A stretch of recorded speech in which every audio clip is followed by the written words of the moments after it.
Welcome to the Expert PK and Newbie podcast.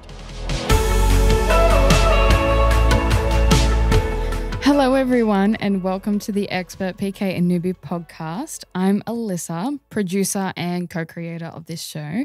And today I have with me my husband, Josh, but you all know him as the PK, pastor's kid. Yeah, this is kind of funny and strange to be on the other side of it. You're now like interviewing me as one of the hosts. I know, it's very strange. It's kind of fun. I get to grill him a little bit, put him on the spotlight. I mean, he usually is in the spotlight every week, but yeah, how are you? Good, doing well. Just enjoying not enjoying the summer heat. Yeah, that is Australia at the moment. Oh yeah, it's when pretty we are warm. recording this and midway through summer. But yeah, no, it's been good. Yeah, just chugging along through life, as you know. I mean, it's funny asking me about how I'm going when we both married, live together, work together, all this. Yeah, we very much know what's going on, but our listeners don't know. No. Well, how are you going? Yeah, no, I'm good. You know, learning the ropes of podcasting 101. We'll see how we go. But yeah, have you had a nice break with me? No. Have you had a nice break? Yes. Good answer. Yes, it was enjoyable with you. Good. Very good. Awesome. So we're here today to talk about your testimony and what life was like growing up as a PK and how that's shaped you to be who you are today, right? So what was your childhood like? What was my childhood like? Well, my parents and siblings listen to this, so this is kind of, I'm like, oh, do I be careful about what I say? But then in the same breath, there's nothing controversial that I could say, though. What was my upbringing? I was brought up in a Christian household. Obviously, I'm the pastor's kid, so my father is a pastor. He's a minister at New Beginnings Uniting Church at the moment. Switching churches soon. Yeah, so I've been around churches my entire life. I've never not known a church, if that makes sense. Every Sunday has always been to the best of my ability. Always going to church in the morning or church being surrounded in that day, even if it's morning or night or both. You know, many different Sunday schools. Yeah, and as a result of being sort of the pastor's kid, and we've moved not a huge amount, but more than, let's say, the average person has. I started my life out at Broken Hill through Dad's placement out there. This is going to stretch my memory and my mum's going to be yelling at me, but I don't know how long we spent in Broken Hill, but from Broken Hill we moved to Narellan Vale, sort of the Camden, Campbelltown area. There we spent, it was a majority of my primary school, and then moved to Cronulla. And we've been in Cronulla for 15 years. What age were you when you moved to Cronulla? So I'm 26, basically, minus 15. I was 11. And do you remember much about moving around? Do you wish you were kind of like more positioned in one place growing up, or was that okay for you because it was all you ever knew? I mean, it's all I ever knew. Yeah. So I guess I've always been fine with it. I mean, it's hard because you do make friends, and it was mainly, I mean, I was too young at Broken Hill to really sort of cognitively recognize sort of friends or anything like that. There were sort of family friends that sort of moved away from, but not really any like solid relationships where you'd get overly upset about sort of having to leave that. Narellan, a little bit, but I would probably just accepted that was happening. I don't know whether or not that was because we'd moved before and I knew that, or however that was. It's always difficult to sort of uproot your life. I mean, looking back at it, being younger, it was a lot easier to sort of do those transitions because you're sort of growing and developing through all of that. So I look back at it going, well, wasn't necessarily difficult, if that makes sense. If we were to do it now, it'd be a lot difficult, I would say. Now, you know, you've got friends and family all sort of more solidly connected. You've got the different communities that you're a part of. And so there's a lot, and at the moment, there's a lot more to move away from, where before I'm sure there was, but wasn't really in a cognitive space to sort of really understand and recognize that. Yeah, but interestingly, on the topic of moving, it's a bit strange because I've only moved major locations 3 times, but I've never really felt like one place is where I call it home, if that makes sense. Especially because the place that I've grown up with, the various houses that I've lived in have always been owned by the church, and it's always been the manse that's been provided to my father and the family. So not even the idea of, well, you know, my family owns that property, that building, is something I consider. It's just those are places that we stayed in because we were able to. There's no real sense of ownership with it. So I don't really have a tie or a sense of ownership to one place, if that makes sense. Interesting. Yeah, no, definitely. That does make sense. Do you feel like not having that set place or that set building that you call home, do you feel like that's just one example of maybe some other childhood experiences that you went through that maybe other kids didn't go through? And do you have any examples of that? Do I have any examples of what I have gone through as a PK versus what other people have gone through? I'm assuming other people's families, you know, also move because of their parents' work. So that I would say is not necessarily an uncommon thing to happen. For those that sort of just work within the same area that don't move, then that would be different for them. In terms of like the church context, it's always funny visiting a different church because I always have this sense of I can sort of walk the halls and go into any door or go into any place within said church or their building and just have free range over it. It's probably a bit of a luxury that I've grown up with, being able to have that privilege, and then I have to remind myself that I'm not allowed to do that at other visiting churches. You know, that luxury is only regarded to my home church, and even then I'm not you know, I'm not the minister or anything. But you are a PK. Oh, yeah, so comes with some perks. It's funny because I'm technically a PK in law, and like having, you know, been with you for several years and then like getting married, I almost like I've experienced that a little bit secondhand as well. Well, that's interesting. What secondhand stuff have you? Well, just what you said, just being able to like, you know, go into the church, use any room that you wish, and having that ownership as well. And I feel like there's a little bit more of a responsibility to talk to more people in your congregation. Do you find that? Yes. And that's probably especially when like younger, something that's probably only unique to those where in an organization or in a church where your parent is very sort of public facing, or a lot of people know who they are. So everyone, you know, would know who my dad is, who my mum is, and then would also know me. And so they're coming up knowing about me, saying hi to me, but I have no idea who they are.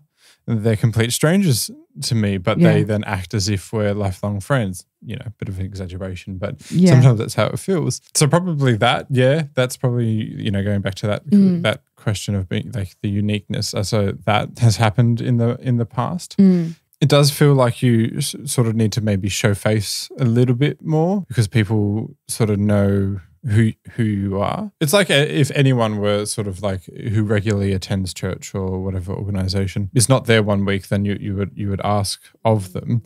It's just probably a little bit more obvious potentially that you're not there. Though in saying that, and I don't know if you're going to cover this, but it's weird talking about how my life is surrounded by being like having this quote unquote title as being the pastor's kid. Because it almost feels like my father is royalty and I'm like the prince and in the like in that sort of like public eye or whatever, where really it's not, if that makes sense. You know, the only people that know me as the pastor's kid are those that know my father. And so it's just as a side tangent, it's a bit weird talking about it because I almost feel like, am I like talking as if, you know, you're one of the kids of this famous person? It's like, oh, woe is me of like all these troubles that I've had and perks and whatever. But one of the interesting sort of challenges that has sort of come up in my life is the ability, whether it actually does happen or it's just in my own head, of being myself and not being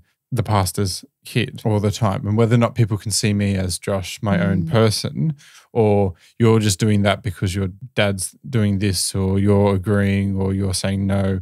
So there's a little bit of bias that comes with it, like being both good and bad, if that makes sense. I always try my best at just being me, and trying my best at not always, like, especially sort of because we're part of the Uniting Church sort of denomination, but we do interact with other denominations and all of that. We're not necessarily limited to it. No. In that, various people know my father. Yeah. And so I've over the years have tried to not introduce myself as I am the son of my father, that I am Josh. Yeah. And if it just so happens that they know who I am or know that, then great. But 9 times out of 10, I will just try and be me, because I don't want the assumptions or the. And we have to just shout out to Simon, because, you know, he is the pastor and, you know, he is a wonderful teacher and, you know, pastor, minister. He's very well respected in, you know, the Uniting community from what I've experienced anyway. I might also be biased. Well, you know, just maybe a tad. Just a touch. Yeah, so it's not like he's got a bad rap. No, not at all. Yeah. No, not at all. But when, especially sort of going through life, and especially when sort of younger, that whole grappling with your own self-identity sort of comes into play until you've sort of walked through life a bit and you've worked out who you are. For me, I've slowly learnt that I just need to be myself and not throw around too much my connections, be true to me, and then everything else follows. It's not saying I'm denying it or the other end of the spectrum of like needing to throw around names just to open doors. It's more I'm being strong and independent in myself first, because that's ultimately who I am, is me. And then everything else comes secondly, because who my father is, who my mother is, who my friends are, all that is part of my identity as well. That's really good. That's awesome. And do you feel like there is some kind of unexpected pressure to go into ministry? Externally, I don't know. Internally, yes. It's something that I've grappled with my entire life. Yeah, originally at one point I wanted to be a chaplain in the Defence Force, and that sort of didn't, you know, as you're thinking, you know, that was during like sort of primary school, sort of high school days, and you know, you chop and change of what you want to sort of do in life. Why the Defence Force? Oh, it was just an area that I was interested in at the time. I did Australian Air Force cadets at the time, and so just an interest. But you know, that sort of changed from chaplain to being a pilot to at some point wanted to go into the commandos or SAS. That quickly died, but you know, finding the love of film and wanting to pursue that, and so it all sort of changes. But then as I've grown older and learnt that, you know, in life you have the capacity to do multiple things, not just one single thing. Yeah, it's sometimes even these days I think about, you know, maybe do some theological training at some point. Yeah. Not right now, but maybe at some point. Well, maybe all your training is coming from Lachlan on this podcast. Yeah, he could be his understudy or something like that. I think that a really kind of like common misconception is you have to choose one job and stick to it for the rest of your life. I know that that's how our grandparents and, you know, our parents kind of like grew up, and you choose one job and you do that for the rest of your life. And for some people that stability is what they need. But for me and you, we both like kind of like getting our hands dirty and getting more creative and kind of like trying different things out. Yeah, no, I think that's really good. And so do you ever think that your creative passions and the creative side of you and your love for theology and ministry, do you think that'll, I mean, this podcast is basically. I mean, it's already starting to coincide into Yeah. But do you think that'll continue? Oh, most definitely. And I don't think it would ever stop. I think that always continue. There's always been two sides of me that I've sort of very sort of passionate and strong about. Being creative in any regard, and sort of, you know, the love for Jesus and that ministry there. So I think over time the two paths have just slowly converged together and will continue in the future, whatever that sort of looks like. We both run a Christian production company and everything surrounding that. So we've already sort of planted the seeds for it to happen. Literally. So, well, we called mustard seed. Mustard seed. And so you studied film. Yes. Yes, as did you. Yes, as did I. Because that's where, for those that don't know, because that's where we met. Yes, we met at film school. How cute. Yeah. No, we met at film school. So what made you go to film school? I'm the type of person that sort of really knew early on what they wanted to get out of life. I sort of had that sort of foundation of a direction that I wanted to head. And it was probably around year 9 and year 10. It's probably the years where I started sort of meeting other people that were sort of like-minded in myself in terms of the creative sphere. During high school, sort of made a sort of a little production company sort of group called Iceman Productions. Look it up if you want. It's good quality. It's still there. You can see a very young very Josh funny. sort of doing that. And so I always had a sort of a dream of having my own company / making stuff. And so that was around, I'm stretching my memory here, year 9 and year 10, sort of year going into like sort of senior years of high school, year 11, year 12, picking the electives. All of it was creative. And I knew that I wanted to sort of pursue film. I don't know what clicked. If it was ever, it was always just there. My father and my grandfather both sort of were photography nuts, and so I sort of learnt photography and a bit of stuff through them. Memories are now flooding back. It's because so that sort of, they sort of sparked sort of that journey, and they were big into that. You know, I got cameras from like my father. You know, my parents were always supportive of creative endeavors or whatever you sort of wanted to do in life. You know, one of my first ever sort of videos or films I made was stop motion Lego, and that was whilst I was in primary school. Yeah. You know, not even a teenager that by that point, made 2 little like stop motion things in iMovie at the time when that was still quite primitive, and tried to make a green screen like fully. Like you've got the Lego people, but then everything else is green, and sort of we're going to put in backgrounds and things. Sort of going. That never went anywhere because I was too young to ever learn how to actually ever do that. But you know, like the ideas were already there, and the drive was already there that I wanted to do that. Such a young age. Yeah, and then you know, during high school was just making videos with friends. I also like a friend and we sort of started the film club almost in high school. Sort of the film group that's there at the moment, I think is still there, not sure. We did that during high school and sort of propelled that. We were always like the ones that people contacted if you wanted to know what cameras you wanted to use and all that. Yeah, we were the sort of the go-to people to take also photos at events for the school as well. Yeah, and it was Tama and myself who both were like the film people, and we're like, yeah, we want to go to film school, and we were going to go sort of do this together. And it was him because I remember sort of visiting other sort of unis and film schools and whatnot, and it was him that sort of pushed me towards AFTRS. And after sort of going to the orientation there with him, I was a bit hesitant at AFTRS at the time. Their marketing didn't necessarily scream what we were looking for some reason. Others were just sort of, for me, doing a bit better. I hadn't really heard of AFTRS. And then you go to that orientation, I was like, yeah, no, I'm sold. I had the same experience. But maybe, yeah. Which is really interesting. Like at the time, this is way back in like what, we started our course in 2016. Yes. So it would have been maybe 2015. 2015, looking at all the other.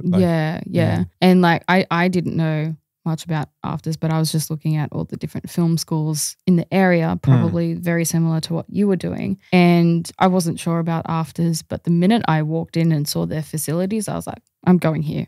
This is it. This is where I want to study. I mean, you just have to walk film degree. Yeah, if you're like itching to sort of do it, all you have to do is go into go to their open day, walk past one of their big studios, and you're like, great. Yeah, literally. Yeah. Anyway, we kind of got a little off topic there. But like to to what you're saying, it's if I look back at it, at my life, being creative and having that sort of visual drive has been there throughout my entire life. Yeah. You know, I even had a Lego movie set thing. Before the Lego movie. Well, before the Lego movie. It was actual like the OG. The OG Lego movie by Iceman Productions. I was just talking about the toy. There was an actual Lego set, which was a film set. It wasn't, you know, how you had your different ones. Yeah. This was a dedicated, like a director, a camera and film set Lego. I had that. So it was always a part of me. Yeah.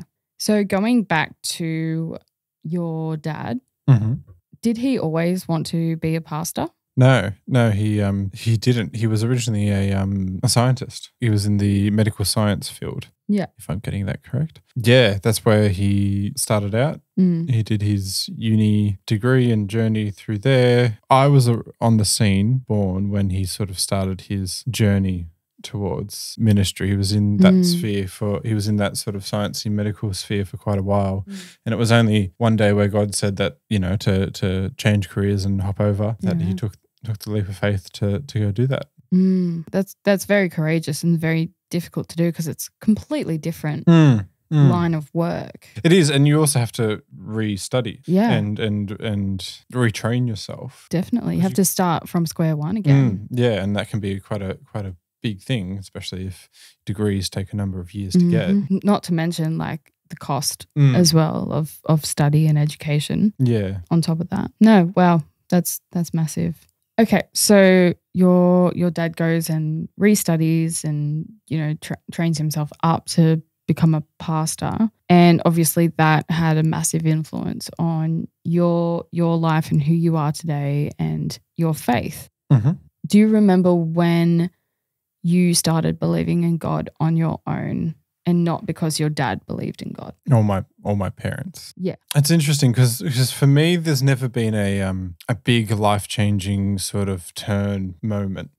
I'm one of those examples where whenever I hear someone having their sort of big sort of like, you know, this happened to me, I was, you know, went through the conversion process and you know, their life was saved and changed, like big sort of monumental stories that you hear, which is great. But I never have this sense of connection with them because it's not what happened to me. I've grown up my entire life in the faith, grown up my entire life believing in it. I don't think at any point I have stopped, walked away or anything like that. So for me, it's always been constant. Like I sometimes sort of sit here going, well, I'm the boring one that's just been brought up in it and this is what I believe because this is what I believe. Was there a specific point?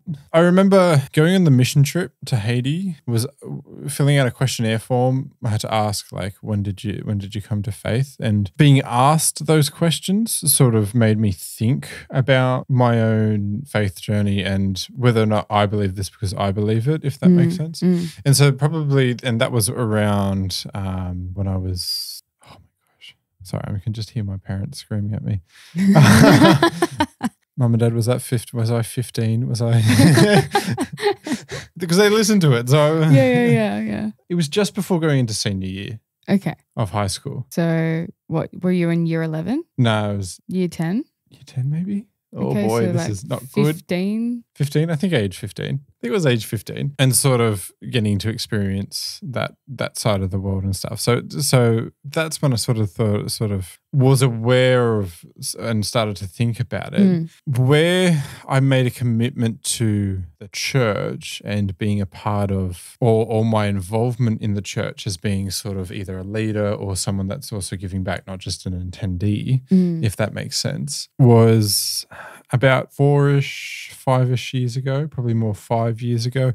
It was our last year of uni at the start. Yeah. Before dating yourself, got broken up with someone else. And so in a sort of state of just not knowing what to do and everything, and was asked if I kind of wanted to go back to, so because I did Australian Air Force Cadets as a kid, as a teenager for 7 years. And so after you age out, after the age of 20, it was back then, but now it's aged 18. I wanted to sort of, as an adult, go back as a staff member and sort of give back. back. And so during that period of life, I was told to not do that, to live life a bit. And that was probably the best thing for me, was just to live life. But because I just sort of gone through this breakup, just emotional, I was like, you know what, screw it. I'm just going to apply to become an adult staff member. And I remember my dad at the time saying to me, this will take away time from other things. Do you really want to do this? And so that's when I stopped going, actually, no. And that's where I saw, no, actually, I want to put my time and effort into the church and seeing that, being part of the leadership team and being part of more the organizational side of things and how it operates, more than just an attendee, more than someone that just rocks up on a Sunday. And so that's probably my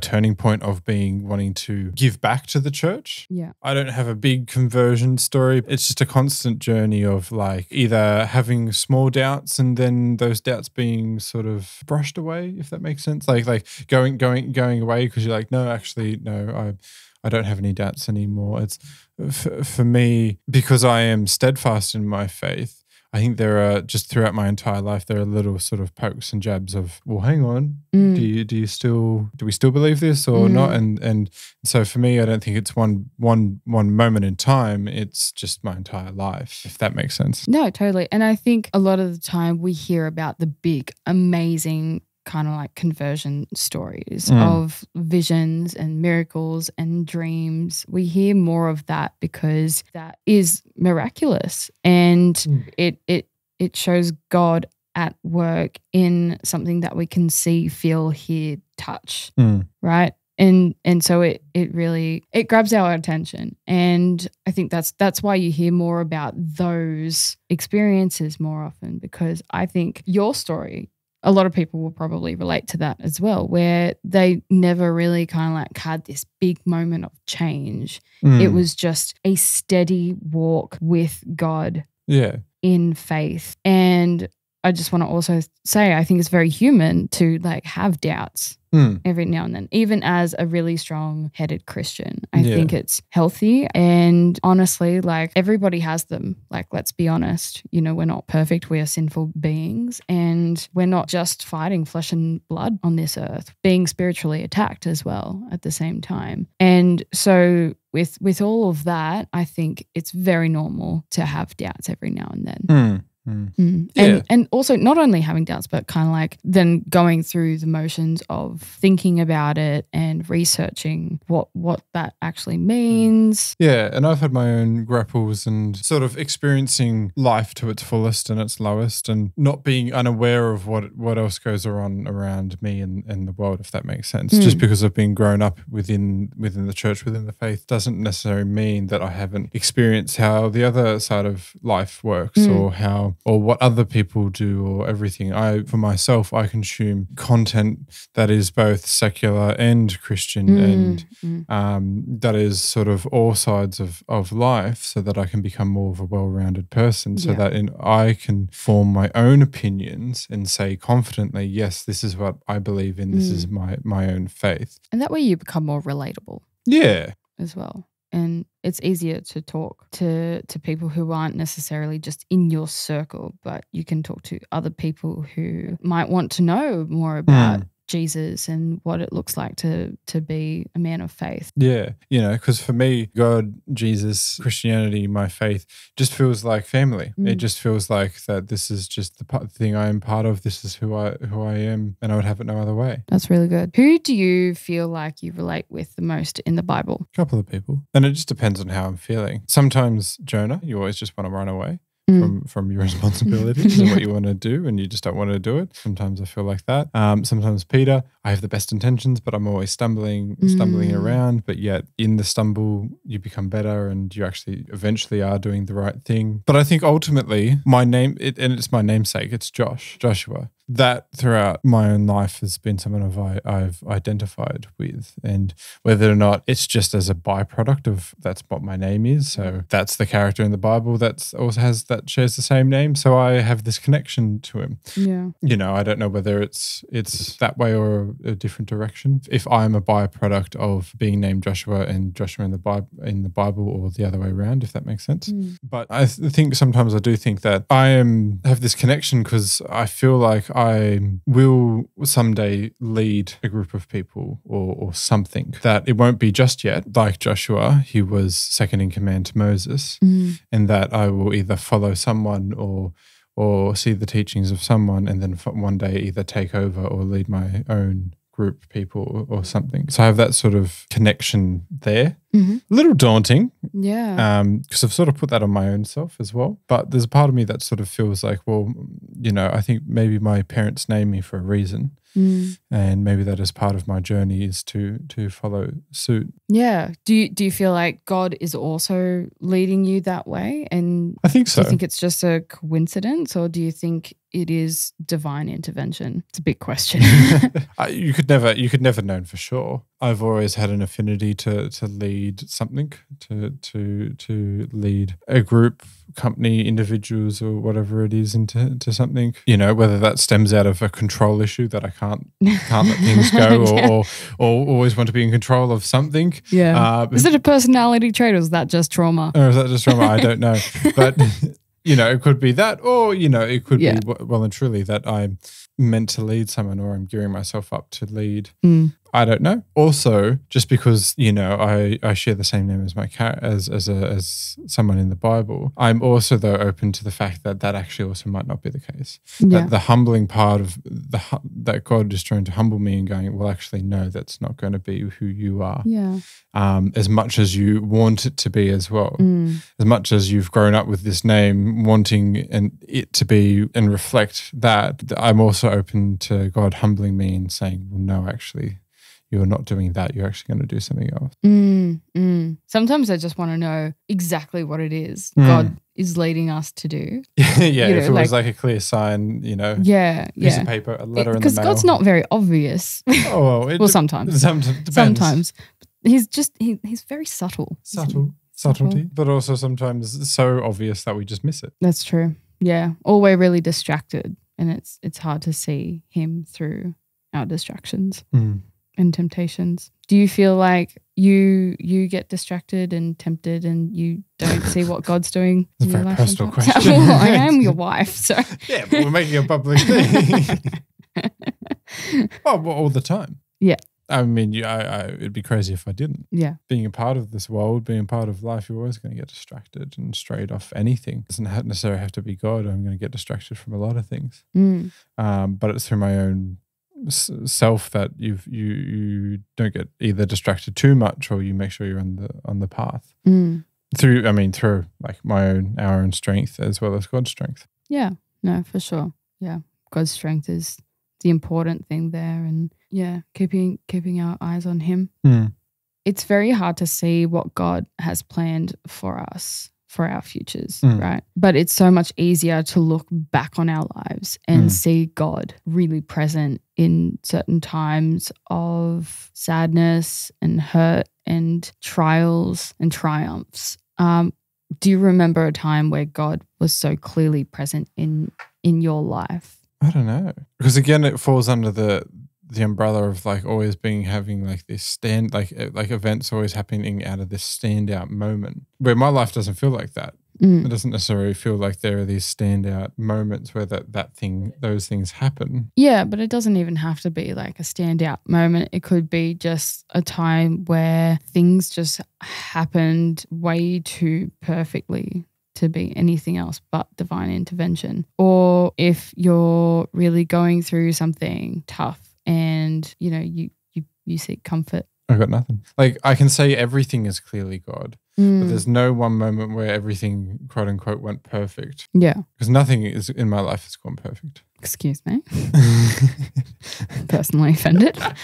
Right. No, you're perfect. Oh, stop. No, I'm not. But does that make sense though? Like, we can include this and not include this, but just as a conversation between us two. Yeah. When I say this was clearly God, I'm not saying like any other moments weren't clearly God, but it's not like I turned around and said that's clearly God. Yeah, sure. There's nothing that's Well, not nothing, but nothing that I can think of that where it's like. You just kind of like took it as, oh yeah, like of course, because God's here with me. Yeah, God's with me. He's had my back the entire time. Totally. You know, you pray for when an interview comes up, so you do that. So he's with me there, he's with me before, he's with me afterwards. And so for me, I can't think of any time because for me, it's just always there. See, I don't think I get too distracted away from God where God has to come to me in a big way. I'm always very present and knowing of God. And sometimes, you know, sure, in your prayer life, and you may only, you know, do the stock standard, you say grace before eating a meal and praying because something stressful in your life is about to happen. You know, obviously moments like that. But for me, God's always been present for me. I've always been present for God, or at least trying to be. Yeah. You know, I think it's just a constant. No, that's a really good answer and something for us to all think about, I guess. Me included. But like that's really everyone's good. Different. Everyone is different. No, for sure. And, you know, that's very aspiring as a fellow Christian and also as your wife. No, I think that's really, really good. Nice. All right, Josh, I have 2 more questions for you. Okay. Speed fire, go, rapid. Is there anything that would surprise us about being a PK? That's a very good question. You may have to ask my dad whether or not we can include this, but my dad in the past has sometime when he's been called up to go visit some people has taken me along as the scapegoat to go obviously spend the time with the person that's needed him, but also then go on, like it's getting late, I need to then take my son. Oh, and so I've been used as the scapegoat before. Oh, Simon. That's so funny. Very juicy. And my last question is, how would you describe yourself in 2 words other than pastor's kid? How would you describe me? No, this is a question for you. I don't know. That's 3 words. One of the words I think would be dedicated. The other word, creative. Dedicated, creative. Yeah, as you know, I'm an ideas person. Yeah. But also dedicated to the cause. So I don't know. I like coming up with ideas, seeing them through, trying to see them through. But also I'm dedicated to being either who I am / to what I believe in. Awesome. Anything else you would like to say before we? No, I think we finish this up. Covered everything. Yeah. Yeah, I can't. Nothing that I can think of. Thank you. Okay, great. Awesome. Well, thank you, Josh. That's all right. Thank you. No worries. And thanks everyone for joining and listening and watching. Give this podcast a like, a share, tell your friends about it. We've got season 2 coming up very soon. Book of Genesis we're doing. Oh, it's so exciting. Going to the beginning. Yeah, I know, right? And next week, I'll be interviewing Morgan, our newbie, which I'm very excited about. So tune in for that and we'll see you then. See you then. Bye. Bye. A Mustard Seed Creative Production.